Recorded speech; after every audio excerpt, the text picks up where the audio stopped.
से बचाने के लिए शिक्षा की छेड़ी है मुहिम। होंगी और भी अच्छी खबरें, देखिए मेरे साथ गुड न्यूज जज्बा इंडिया का।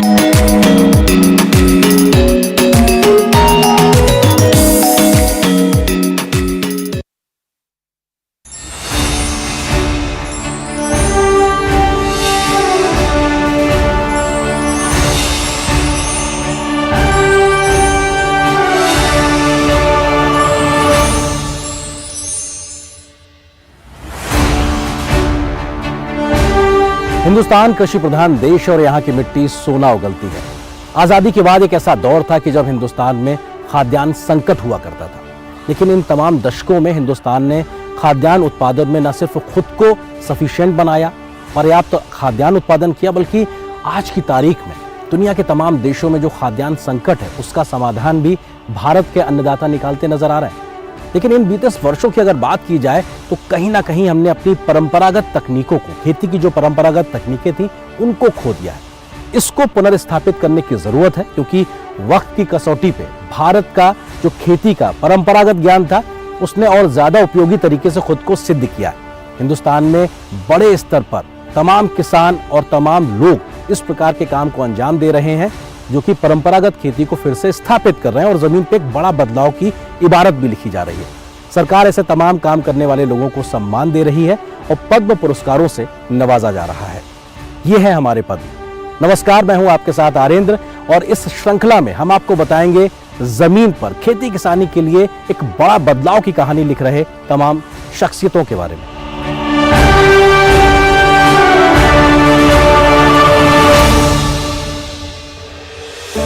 एक दौर था कि लोग मोटा खाते थे और मोटा पहनते थे, यानी खादी जैसे मोटे कपड़े पहने जाते थे और इस बाजरा जैसा मोटा अनाज खाया जाता था।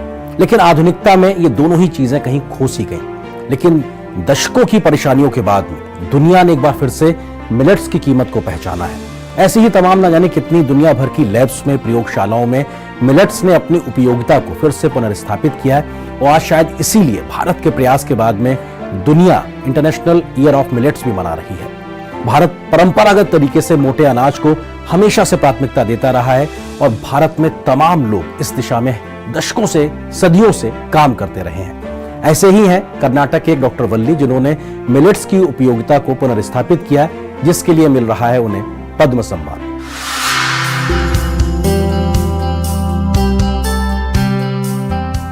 देश में मिलेट्स यानी मोटे अनाज की पुनर्स्थापना के प्रति पिछले 20 सालों से प्रयासरत कर्नाटक के मैसूर के डॉक्टर खादर वल्ली ने अपने महत्वपूर्ण कार्यों के लिए हासिल किया है पद्मश्री पुरस्कार। आज वे भारत के मिलेट मैन के नाम से जाने जाते हैं। पेशे से एक कृषि वैज्ञानिक, डॉक्टर वल्ली ने मोटे अनाज की 5 लुप्तप्राय प्रजातियों को संरक्षित किया और किसानों को प्रोत्साहित किया कि वे मोटे अनाज की खेती करें।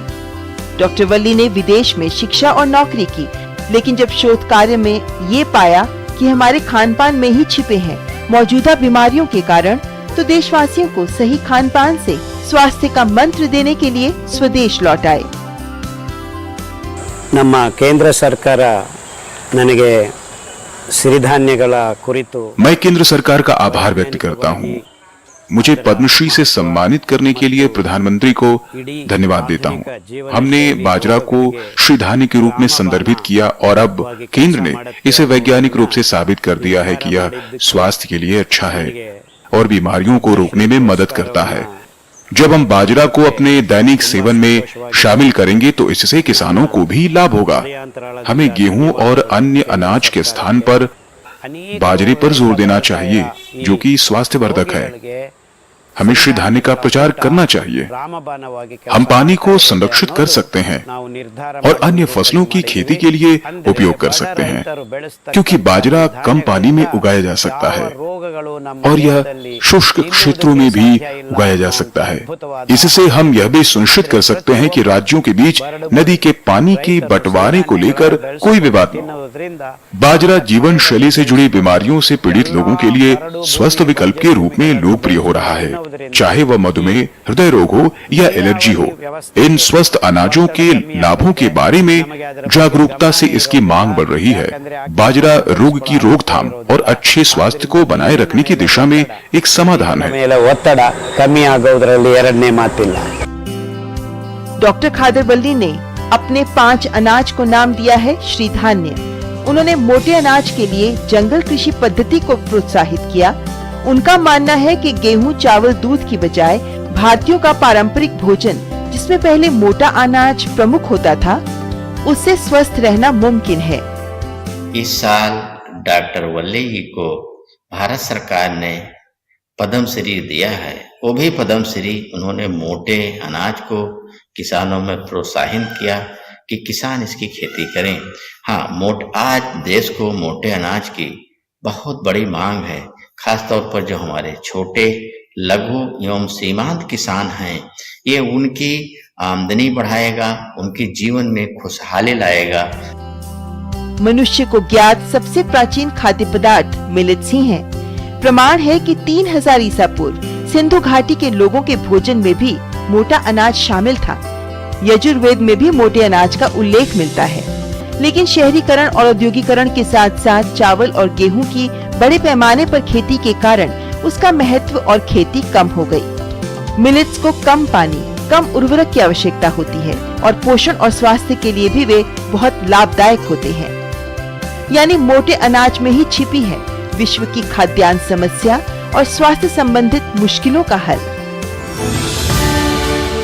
भारत के मिलेट मैन डॉक्टर खादर बल्ली को पद्मश्री पुरस्कार की हार्दिक बधाई।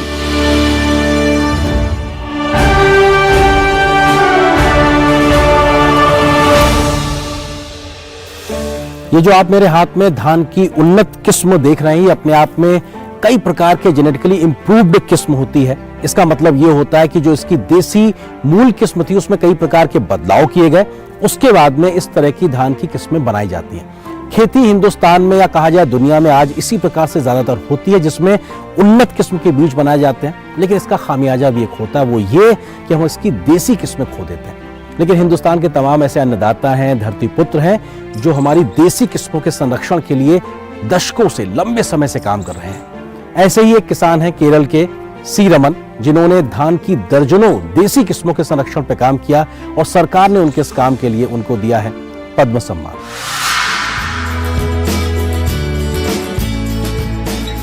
हमारे खाद्यान्न में धान महत्वपूर्ण स्थान रखता है। हालांकि आधुनिक तकनीक के साथ जेनेटिकली इम्प्रूव्ड और हाइब्रिड चावल की किस्मों का प्रयोग जोर पकड़ रहा है, लेकिन आज भी प्राकृतिक और अधिक गुण वाली देसी किस्मों के चावल का मुकाबला नहीं है। केरल के वायनाड के कुर्चिया समुदाय के चावल की खेती करने वाले 72 वर्षीय किसान चेरुवयल रमन करीब 2 दशक से धान की देसी किस्मों को संरक्षित कर रहे हैं। वे 50 से अधिक ऐसी देसी किस्में संरक्षित कर चुके हैं जो लुप्त होने की कगार पर पहुंच गई थीं और इसीलिए कहलाते हैं चिट्टचन, यानी फादर ऑफ सीड्स। ഏകദേശം 10-48 വർഷമായി രാസവളം കീടനാശിനിയുടെ പാടത്തും പറമ്പിലിടുന്നില്ല। लगभग 48 वर्षों तक मेरे खेतों में कीटनाशक या रासायनिक उर्वरक नहीं डाले गए हैं। इसलिए मेरे खेतों में मछलियां, केकड़े और सांपों का पारिस्थितिकी तंत्र फलता फूलता है। मैं एक हिस्से में विभिन्न प्रकार के बीजों की खेती करता हूं। मैं इसे आधा किलो या 1 किलो के रूप में किसानों के साथ साझा करता हूं। मैं इसके लिए पैसे नहीं लेता और इनके लिए किसान केरल, तमिलनाडु, कर्नाटक और आंध्र प्रदेश सहित सभी राज्यों से आते हैं। मेरे चाचा थलक्कल चंथू कुरुच्ची नायक इस भूमि की स्वतंत्रता के लिए पजहस्सी राजा के साथ अंग्रेजों के खिलाफ लड़े। मैं भी अपने परदादा की परंपरा के अनुसार अपने जीवन को जहर और मिट्टी के क्षरण से बचाने के लिए संघर्ष के रूप में मानता हूं। मेरा संदेश दुनिया भर में पहुंच रहा है। मेरा मानना है कि हर भारतीय को इसमें गर्व होना चाहिए। इसलिए चुनौतियों के बावजूद मैंने अपने मिशन में आगे बढ़ने का फैसला किया है। वायनाड की 55 स्वदेशी धान की नस्लों की बुवाई और संरक्षण कर रहा हूं। उन्हें विविध फसल चक्र मिले हैं। സൃഷ്ടികളാണ് ഇതൊക്കെ. അത് ഏതാണ്ട് ഒരു 55ഓളം നെൽവിത്തുകൾ ഞാൻ കൃഷി സംരക്ഷിക്കുന്നുണ്ട്। 10 साल की उम्र से ही खेती से जुड़े चेरुवेल रमन धान की खेती पूरी तरह पारंपरिक और पर्यावरण के अनुकूल रसायन रहित विधि से ही करते हैं। उन्होंने जिन देसी स्थानीय किस्मों का संरक्षण किया उनमें चिन्नेलू, थोडी, वेलियान, कल्लादियारन, मन्नू वेलियन, चेम्बक्कम, चन्नल थोडी, चेट्टू वेलियन, पल वेलियन और कनाली वायनाड जैसी किस्में खासी प्रचलित हैं। अपने इस काम के लिए चेरुवेल को देश विदेश में भी विशेष पहचान मिली है और उन्होंने कई राष्ट्रीय पुरस्कार भी अपने नाम किए हैं। केरला के एक किसान चेरुवेल जी को जो पद्मश्री के लिए चयनित हुए हैं, वे चावल की पुरानी किस्मों की खेती कर रहे हैं और साथ में प्राकृतिक रूप से इस खेती को कर रहे हैं। आप देख रहे हैं कि हमारे देश में रासायनिक का पूरा जोर है। जो खेती हो रही है उसमें रासायनिक का प्रयोग ज़्यादा हो रहा है, साथ में कीटनाशक दवाइयों का प्रयोग भी हो रहा है, जिससे हमारे खाद्यान्न में रसायन का अंश आ रहा है, जिससे लोग भी बीमार हो रहे हैं, क्योंकि जो उत्पादन है वो स्वास्थ्यवर्धक नहीं है। हमारे किसान चेरुवेल जी ने इसको सुधारा है, प्राकृतिक रूप से ये चावल की खेती की है, तो इसके लिए सरकार ने उनको पद्मश्री के लिए चयनित किया है। सरकार का बहुत बहुत धन्यवाद कि भारत के एक ऐसे किसान को आपने चयनित किया है। धान की खेती 1500 से 800 ईसा पूर्व से होती आ रही है। यजुर्वेद में भी इसका उल्लेख मिलता है। भारत में दुनिया का सबसे बड़ा धान उत्पादन होता है और ये दुनिया में चावल का चौथा सबसे बड़ा निर्यातक देश है और देश में धान की देसी किस्मों को संरक्षित कर चेरुवेल रमन ने किया है बेहतरीन कार्य। धान की खेती करने वाले किसान चेरुवेल के रमन को पद्मश्री पुरस्कार के लिए हार्दिक बधाई।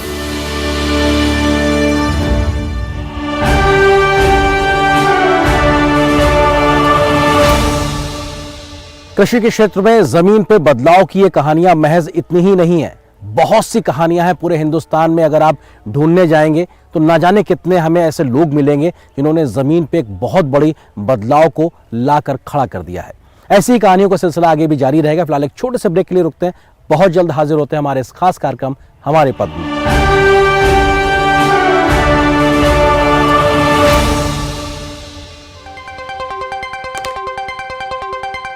राजनीति की चाल से दुनिया के हाल तक, खेल के मैदान से किसान के खलियान तक, दिन भर की हर छोटी बड़ी खबर को समेटे खबर के हर किरदार को दिखाते हैं हम।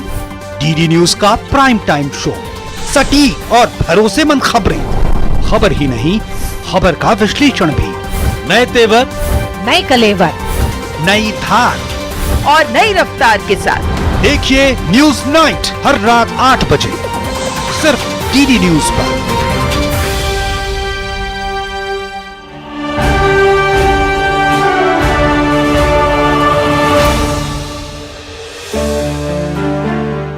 मैं इस वक्त एक पॉली हाउस में हूँ। पॉली हाउस वो जगह होती है जहां पर तापमान को नियंत्रित करके किसी भी प्रकार की फसल को या किस्म को पैदा किया जाता है। और पॉली हाउस की मांग आज दुनिया भर में बहुत तेज गति से बढ़ी है, खासकर से ऑर्गेनिक खेती के लिहाज से, जहां पर तापमान को नियंत्रित करने की जरूरत पड़ती है। भारत में भी ऑर्गेनिक खेती को लेकर बहुत कुछ काम हुआ है। सिक्किम एक ऐसा राज्य है जो पूरे देश में ऑर्गेनिक खेती करने वाला इकलौता राज्य है और ये मिसाल पूरी दुनिया में दी जाती है। ये बात न सिर्फ सिक्किम के लिए बल्कि हर हिंदुस्तानी के लिए एक गर्व की बात है। लेकिन सिक्किम को इस मुकाम तक लाने के लिए जिन तमाम लोगों ने काम किया है उनमें से एक है तुलाराम उप्रेती, जिनके इस काम को, ऑर्गेनिक के लिए किए गए तमाम जमीनी काम को सम्मान दे रही है, पद्म सम्मान दे रही है केंद्र सरकार। सिक्किम देश का पहला पूर्णतः जैविक राज्य। आज ऑर्गेनिक खेती सिक्किम की नई पहचान बन गई है और इसका पूरा श्रेय जाता है सिक्किम के किसानों को। और सिक्किम में जैविक खेती के लिए अपना पूरा जीवन खपा देने वाले किसानों में 98 वर्षीय तुलाराम उप्रेती भी शामिल हैं। उन्होंने न सिर्फ खुद ऑर्गेनिक फार्मिंग की बल्कि दूसरों को भी इसके लिए प्रेरित किया। एक छोटा किसान जिन्हें बचपन से ही खेती से बड़ा लगाव था। शुरुआत से पारंपरिक खेती में ही दिलचस्पी थी, इसलिए हमेशा जैविक खेती ही की। उप्रेती ने खेती में कई प्रकार के नवाचार किए ताकि अच्छी फसल उत्पादित की जा सके।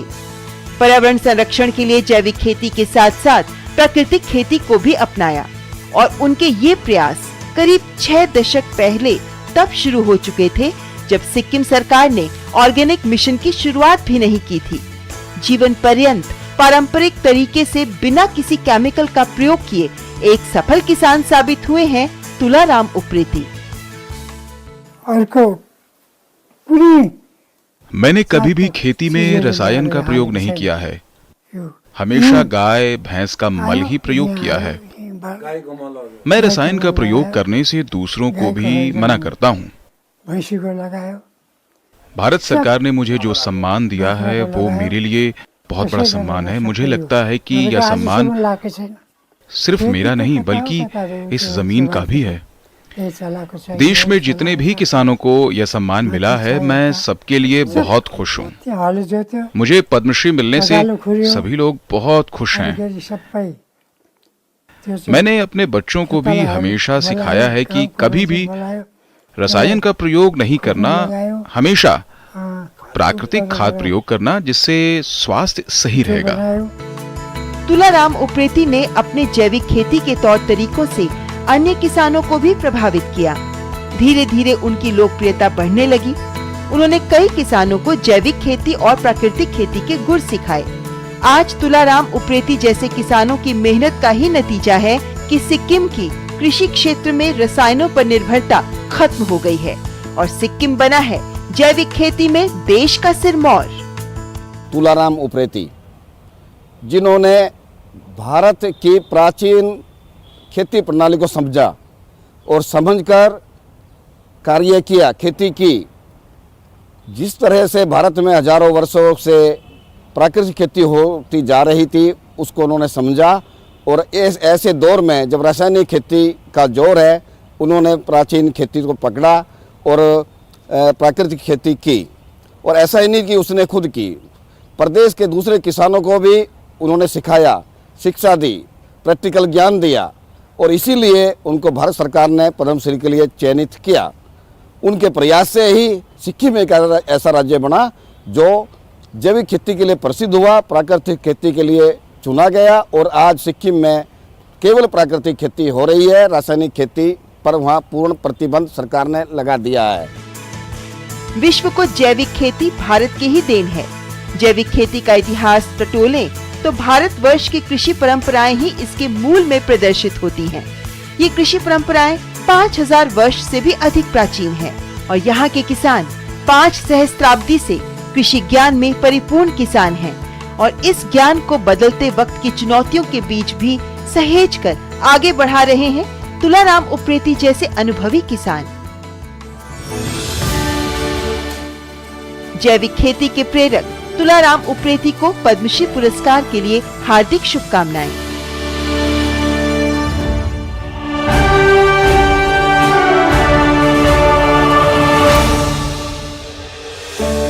आज के समय में कहा जाता है कि जिस देश में ज्यादा अस्पताल हैं, ज्यादा डॉक्टर हैं, वो ज्यादा संपन्न है। लेकिन उस स्थिति की कल्पना कीजिए जहां पे आपको ज्यादा डॉक्टर या अस्पतालों की जरूरत ही ना पड़े।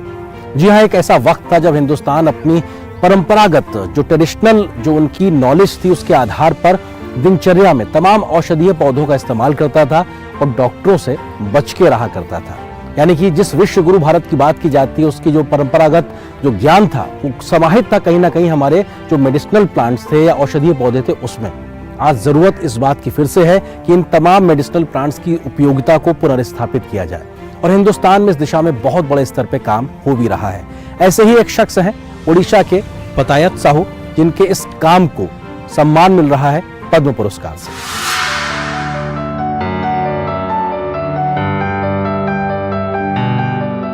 साधारण व्यक्तित्व लेकिन असाधारण कार्य, ये है ओडिशा के कालाहांडी जिले के नांदोल गांव के पतायत साहू, जिन्होंने करीब 1.5 एकड़ जमीन में 3000 से ज्यादा औषधीय पौधे लगा रखे हैं।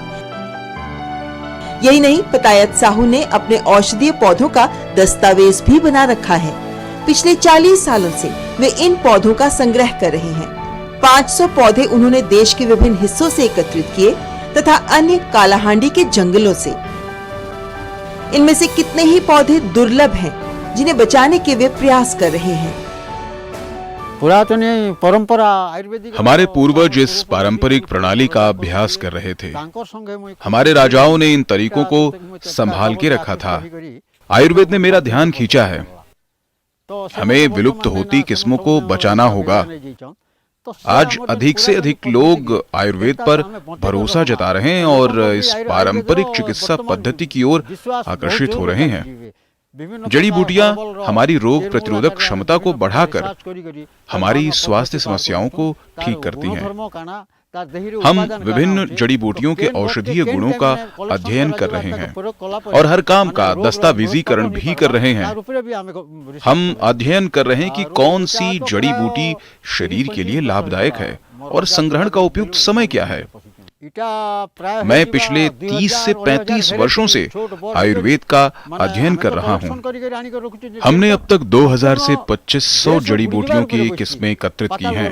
पहाड़ियों से पाताल गरुड़, बाई बिदांगा, वन बाजार, वन मूला, लोधरा, काली हल्दी आदि जड़ी बूटियां एकत्रित की गई हैं।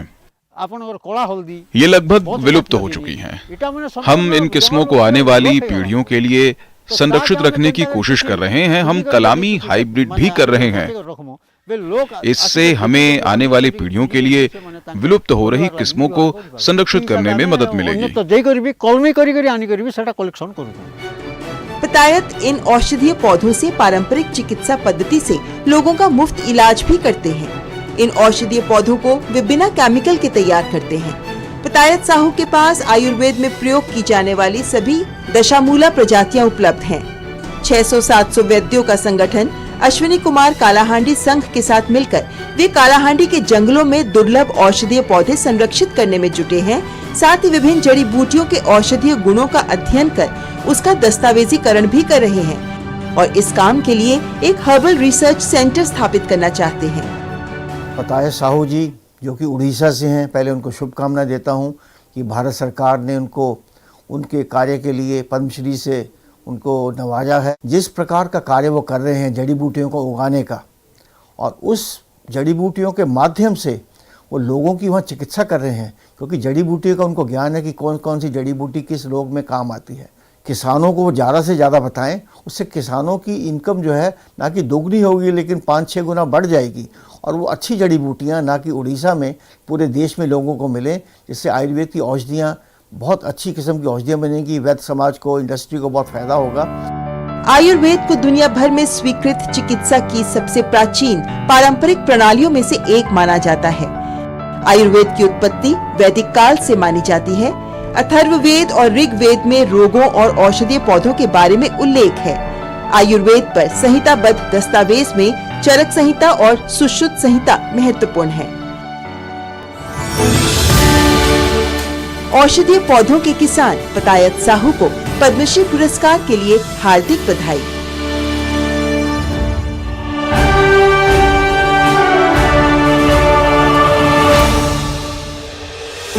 दुनिया आज पर्यावरण असंतुलन की समस्या से बहुत परेशान नजर आ रही है। इसका एक बड़ा कारण यह है कि प्रकृति के सीमित संसाधनों का इंसानों ने बहुत ज्यादा दोहन किया है, यूज किया है। लेकिन हमारी जो खेती की तकनीकें हैं वो भी कहीं ना कहीं पानी के ज्यादा इस्तेमाल को प्रोत्साहित करती हैं, जिसकी वजह से प्रकृति पे दबाव बनता है। लेकिन इस प्रकार की समस्याओं का समाधान भी प्रकृति हमें खुद प्राकृतिक खेती के रूप में देती है। हिंदुस्तान में ये कोई नई बात नहीं है।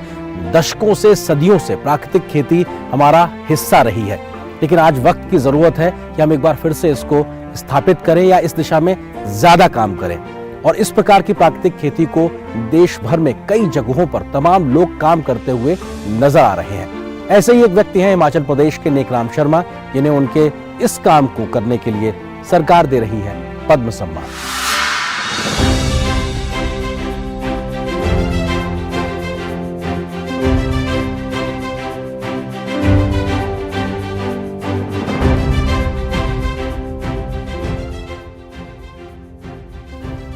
पढ़ना जरूरी नहीं है, पढ़ने से अधिक गुणी होना महत्वपूर्ण है। ये देसी कहावत हिमाचल प्रदेश के किसान नेकराम शर्मा पर 100% सही साबित होती है। प्राकृतिक खेती के माध्यम से और 9 अनाज की पारंपरिक फसल प्रणाली को पुनर्जीवित करने के उनके प्रयासों ने हिमाचल प्रदेश समेत देश के कई अन्य राज्यों में कृषि में बदलाव की एक बड़ी कहानी लिखी है। 9 अनाज एक प्राकृतिक अंतर फसल विधि है जिसमें 9 खाद्यान्न बिना किसी रासायनिक उपयोग के जमीन के एक ही टुकड़े पर उगाए जाते हैं। इससे पानी के उपयोग में 50% तक की कटौती के साथ भूमि की उर्वरता बढ़ती है। उन्होंने अन्य किसानों को भी इस प्रणाली को अपनाने के लिए प्रेरित किया। नेकराम शर्मा ने स्थानीय स्वदेशी बीजों का उत्पादन कर 6 राज्यों में 10,000 से अधिक किसानों को बिना किसी शुल्क के वितरित कर पारंपरिक खेती को बल दिया है। 1990 के बाद मेरे फिर से जो हमारा प्राकृतिक खेती है उस तरफ मेरा ध्यान गया, क्योंकि मैंने ये देखा 6, 7, 8 सालों में कि जितना मेरा शुरू में प्रोग्रेस थी खेतीबाड़ी में, तो केमिकल फार्मिंग करते करते वो धीरे धीरे कम होना शुरू हो रहा था। तो उसी बीच में काफ़ी सारा कुछ यूनिवर्सिटी में मैंने कुछ ट्रेनिंग लिया था, तो उसके चलते मुझे आभास हुआ कि हम लोग प्राकृतिक खेती कर सकते हैं। हमारे जो पूर्वज है उन्होंने तो यही प्राकृतिक खेती करी है, क्योंकि खेती का मतलब ये नहीं है कि हम उसका ओवर एक्सप्लॉयटेशन कर ले। आज के समय में तो उसका अत्यधिक दोहन होता जा रहा है, और ये जो मिट्टी है हमारी, जिसको हम लोग धरती माँ बोलते हैं, वो माँ आज करा रही है, उसमें अंधाधुंध जो है हमारा पेस्टिसाइड यूज हो रहा है, केमिकल यूज हो रहा है। तो जो हमें मिट्टी को अगर मार देंगे तो शायद मुझे लगता है कि एक समय आएगा कि हम लोग कुछ भी पैदा नहीं कर पाएंगे। इसलिए प्राकृतिक खेती करना मिट्टी बचाने के लिए जरूरी है, पर्यावरण बचाने के लिए जरूरी है, हमारा सेहत बचाने के लिए जरूरी है। नेकराम शर्मा के लिए प्राकृतिक खेती का सफर आसान नहीं था। 30 साल पहले 1993 में उन्होंने बिना केमिकल के प्राकृतिक खेती की शुरुआत की। शुरुआती दौर में कई परेशानियों का सामना करना पड़ा, लेकिन उन्होंने हिम्मत नहीं हारी। धीरे धीरे नेकराम शर्मा ने अन्य किसानों को भी साथ जोड़ना शुरू किया। 9 अनाज की पारंपरिक फसल प्रणाली से मिल रहे परिणामों का ही नतीजा है कि नेकराम शर्मा की प्राकृतिक खेती के फॉर्मूले का प्रयोग न केवल हिमाचल प्रदेश में बल्कि अन्य राज्यों में भी हो रहा है। नेकराम शर्मा जी ने जो अच्छा कार्य किया है, 9 फसलों को एक साथ उगाकर एक दूसरे की सहचरी फसलें, मतलब एक दूसरे को जो सहायक फसलें हैं वे उगाते हैं, और ऐसा प्रचार प्रसार उन्होंने किया कि पूरे अपने प्रांत के किसानों को उन्होंने बीज दिए और साथ में ये सिखाया। और इसी काम के लिए भारत सरकार ने इनको पद्मश्री के लिए चयनित किया है। भारत सरकार को बहुत बहुत धन्यवाद भारत सरकार का। 30 साल की कड़ी मेहनत और परिश्रम को सरकार ने पद्मश्री का सम्मान दिया है। नेकराम शर्मा को सम्मान मिलने से प्राकृतिक खेती को भी और अधिक प्रोत्साहन मिलेगा। 9 अनाज के नायक नेकराम शर्मा को पद्मश्री पुरस्कार के लिए हार्दिक शुभकामनाएं।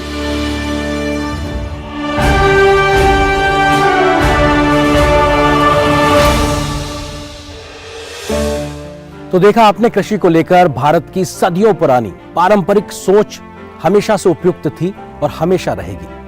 विज्ञान की कसौटी पे भी इस सोच को कसा गया, वक्त के तकाजे पे भी इसको तौला गया, लेकिन हमेशा उपयोगी साबित हुई है हमारी ये खेती और किसानी को लेकर समझ। तो कृषि के क्षेत्र में जमीनी स्तर पर बड़े काम करने वाले, बड़े बदलाव लाने वाले पद्म सम्मान से सम्मानित तमाम शख्सियतों की कहानी के साथ आज के अंक में फिलहाल बस इतना ही, लेकिन हमारे पद्म की ये श्रृंखला लगातार जारी रहेगी। आज मुझे और मेरी टीम को दीजिए इजाजत। नमस्कार।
मकसद हो बुलंद लोकतंत्र की आवाज,